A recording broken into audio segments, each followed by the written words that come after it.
TikTok, TikTok, TikTok. A lot of people are currently freaking out by this TikTok ban, and understandably so. But I want to put out some solutions for all of my content creators, influencers, and honestly, any business owners out there that use TikTok heavily and are trying to figure out what's next. My name is Naila. I worked with an entertainment, marketing, strategy, amongst many other things like partnership and social media. Before we get into my suggestions, I want to send love to everyone out there that's currently freaking out or dealing with some sort of anxiety, worry, or just stress around TikTok being banned, because I know that when it comes to change, it's not easy. And especially when you know that that change is going to affect your financial situation. But let me remind you that you don't have control over the future. You also don't know what amazing things can come out of this change for your growth, your career, whether it be your personal growth or business growth. One thing that I think you should ask yourself is, how can you adjust your content to other platforms? You know, TikTok worked for a reason. It's different from other platforms. So it's really hard to say, just go to other platforms, because YouTube and Instagram perform differently. They also attract different audiences. And when we think about TikTok Shop, you can't bring that over to Instagram, right? So for now, I think it's figuring out, well, what worked on my channel? And this is for my influencers and small business owners specifically.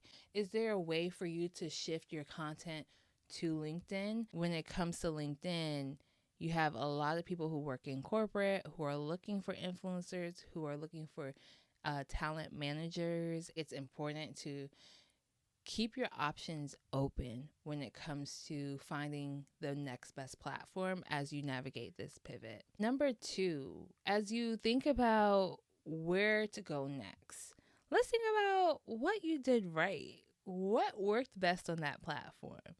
How did you build community on TikTok? How long did it take you?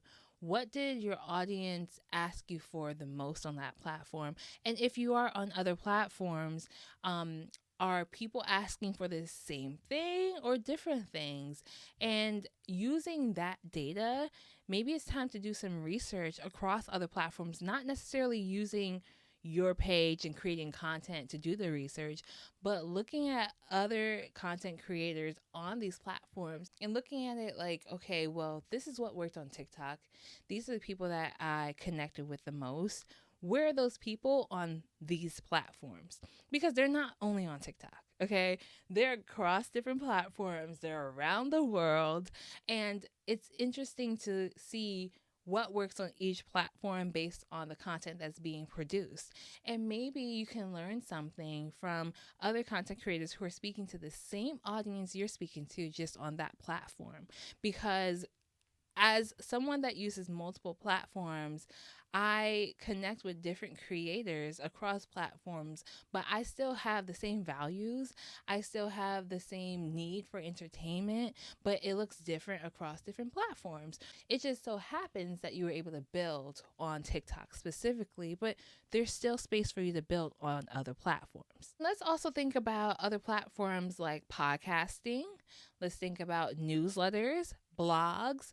I think we're going to see an increase in content being produced on those platforms. And let me tell you, if you think that it is crowded on these platforms like Spotify, Apple Podcasts, or even with newsletters, all right, look at your inbox.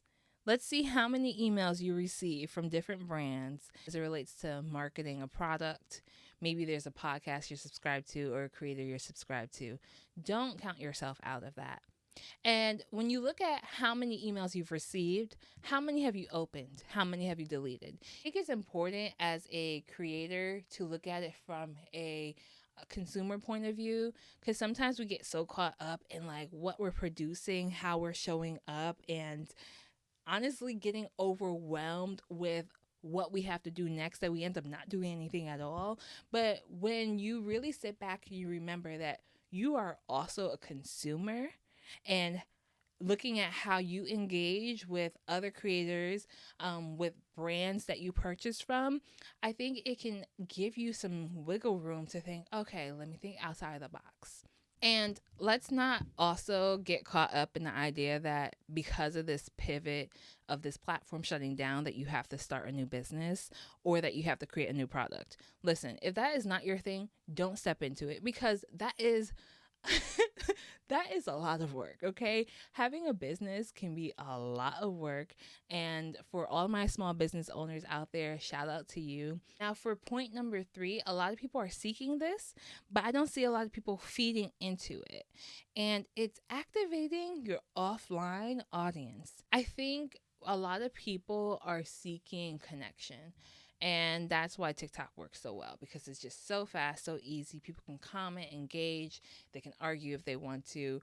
But when it comes to in-person interactions, I find that a lot of community-based businesses are going to be the next big thing as far as blowing up and finding ways to collaborate with brands, because they have a large audience. They're always producing something, whether it be experiential or it be something that's like, I don't know, information based. And I find that a lot of these community based brands are not only engaging with their audience at events that they produce, but also through newsletters and podcasts.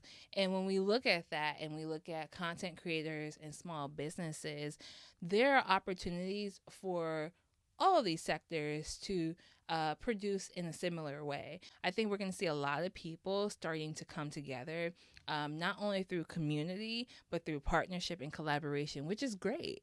And, you know, we go further when we go together. So when we're looking at offline opportunities, maybe it's time to think about what your thought leader status is.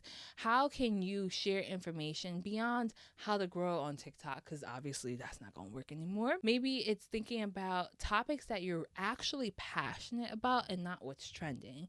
What do you care about the most? How can you get engaged with nonprofits? How can you give back? What does your impact look like? I think now is the time to be more intentional about the time and the content you're creating, because that's where the world is going.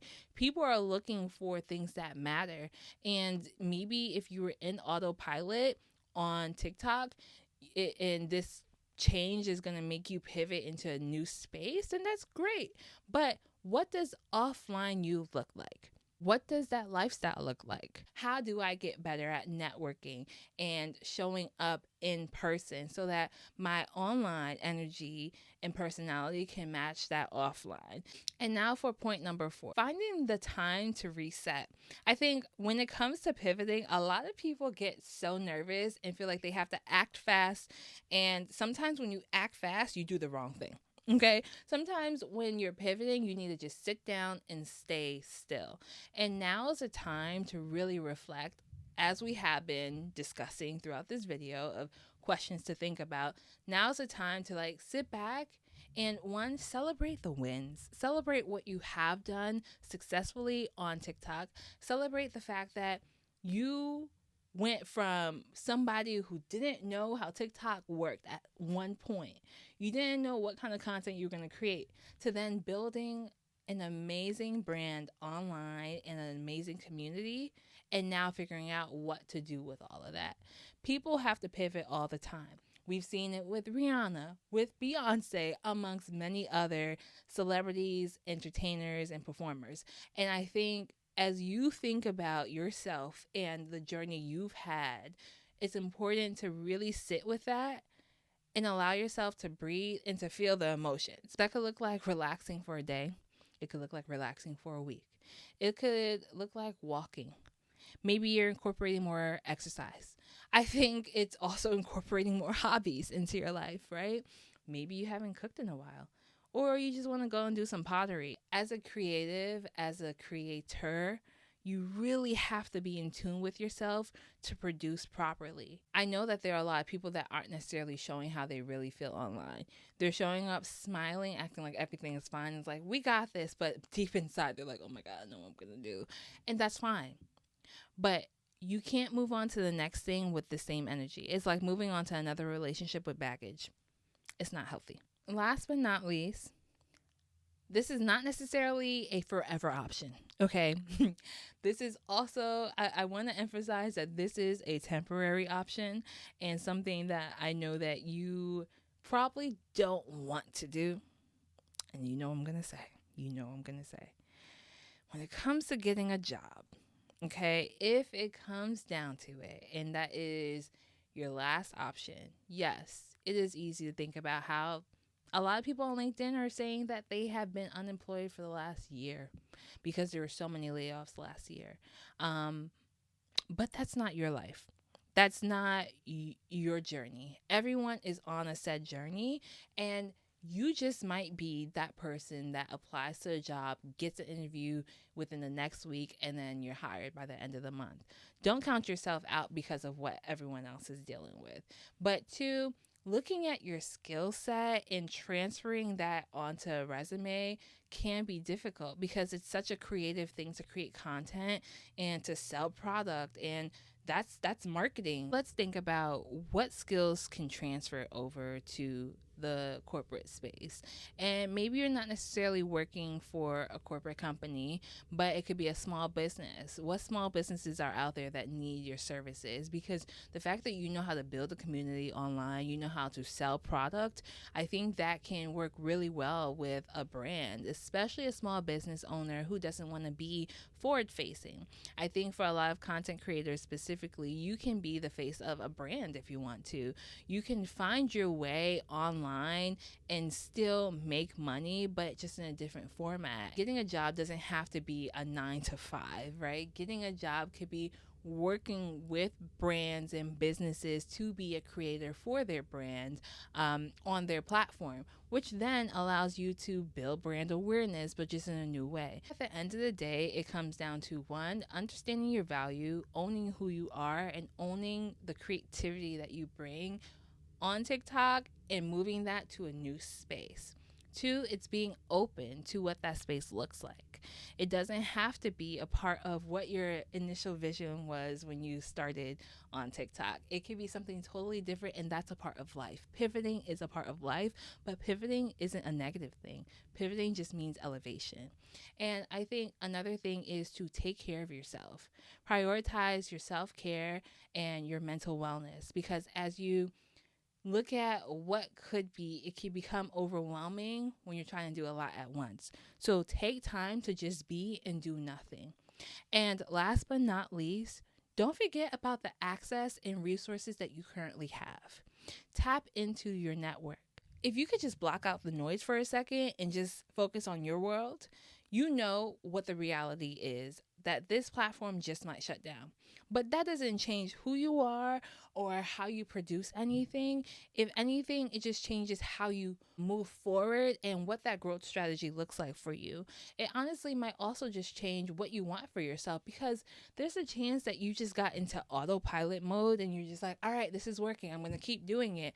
But sometimes things have to come to an end. If you have ideas or if you just want to brainstorm with people, find a group of people to brainstorm with and get those creative ideas flowing. Get that creative energy flowing.